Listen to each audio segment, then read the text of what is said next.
Welcome, everyone. I'm Mindy Eggen. Now, you may have seen a very popular embossing folder technique called the blackout technique. I have done a card, not in a video, but I have done a card before with that technique. But in today's video, I want to do that blackout technique with a twist. So, normally you would see that blackout technique with black ink, but instead, I'm going to use a dark colored ink to match my snowflakes, and I'm going to have some ink blending to get those different colored snowflakes in the background. The embossing folder I'm going to use today is the Splendid Snowflakes from Simon Says Stamp. Now, before I do any embossing, I want to add some color to my cardstock. So I'm going to bring in some inks and I'm going to create with some blues and purples because that's typically what I think of when I think of snowflakes. The first color I'm going to do is marine ink. These are all the positively saturated inks from Simon Says Stamp. Now, that first blue, that marine ink, I'm starting in a corner. I'm going to bring it in slightly towards the center, and then I'm going to come in from the top and then also the side. Now, there are lots of different ways that you could be doing this and also different ways to add color, but this is the one I'm going to go with today. I'm hoping to cover a few other ways in future videos. Now I'm going to bring in some heather ink. So this is a nice light purple or a light lilac, and I'm going to add that color wherever there is the white space around the edge. So kind of in between those blues and then blend it into the blues a little bit. It does not have to be perfectly blended because this technique is going to help kind of smooth out any of those imperfections. Now I'm kind of feeling around with my embossing folder and I'm going to place my cardstock in there, and I want the snowflakes to push down on the side that I have my ink blending. It might be best to take a couple pieces of cardstock and just do some practice with it to get an idea of which side you want. I want the snowflakes to be pushed into the cardstock. So I'm setting up my Intri Cut Machine to run a 3D embossing folder through.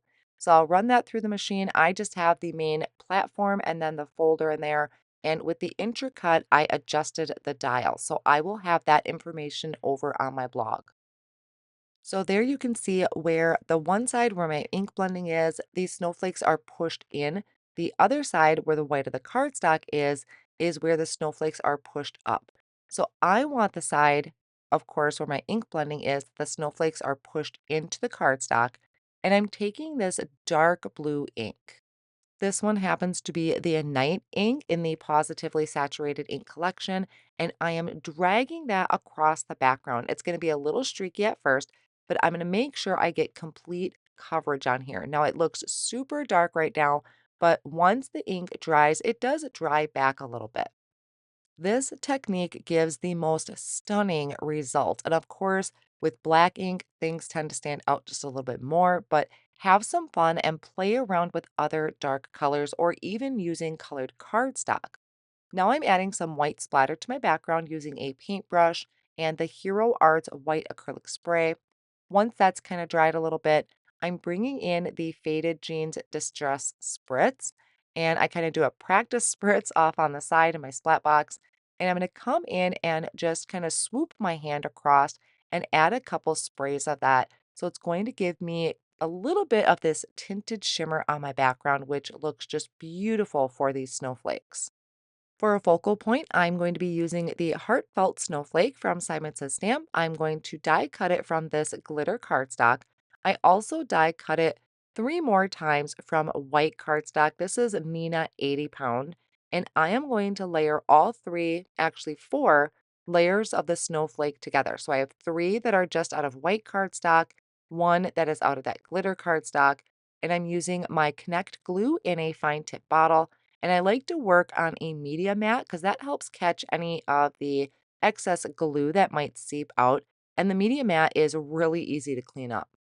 So I placed something heavy on that, let that sit for a second while I pick out a sentiment. This is off of the winter sentiment strips.